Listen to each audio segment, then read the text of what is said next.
We asked an experienced boater who owns both a Porta-Pontoon and Porta-Bote, and loves them both, to compare the two boats. Here's his review discussing the pros and cons of each boat. I am a big fan of both the Porta-Pontoon and the Porta-Bote. I use my 2.5 Suzuki outboard on each because of the motor's lightweight and ease to put on and off. It pushes the Porta-Bote better than the Porta-Pontoon, but that's to be expected since the Porta-Bote is a V-hull boat. But you can't beat the Porta-Pontoon for comfort since you can sit, lie down and stand on it. No need to stay in one position all day. I especially like to anchor the Porta-Pontoon and do some sunbathing on it with my family.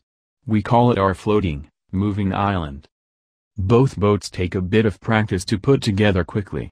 The Porta-Bote is not easy to unfold without snapping shut before you get the extending piece or first bench into it. It takes strength and I recommend two people do it. The Porta-Pontoon does not present that problem, but it has more pieces to assemble, so could take a bit longer until you get experience. My Porta-Bote has started to leak since I have assembled and disassembled it so many times, which puts strain on the folding hull. But it's a small leak and I bring a small cup with me to bail.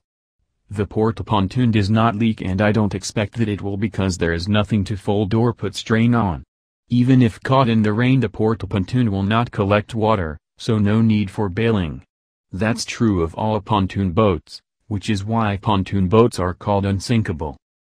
The heaviest part of the Porta-Bote is over 70 pounds, which can be a strain on one person to carry or assemble.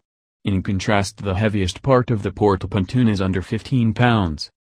I travel with the Porta-Bote in my van since the hull is one piece and will not fit in my car. I'm reluctant to put it on the roof of the car for safety and security reasons, being very expensive to replace if stolen or damaged. My Porta-Pontoon fits into the back seat of my car and does not look like something worth stealing when it collapses into each other for transportation and storage purposes. Both boats hug the water and ride amazingly well. If the weather is rough, I prefer the Porta-Bote because of its V-hull. If I had to choose which boat to own, I would have trouble deciding since I like to alternate between the two boats. Essentially, the Porta-Bote is built for speed and the Porta-Pontoon is built for comfort. I can more easily transport the Porta-Pontoon, but I would say that the Porta-Bote is easier to assemble, particularly if you have someone to help you with the one-piece folding hull. Fortunately, I can afford both boats, since the Porta-Pontoon is less than $1,000 and the Porta-Bote, even though somewhat pricier, is still under $2,500. Before I forget, you may be thinking about buying an inflatable boat. My experience with them has not been good. See the Porta-Bote website for more about this.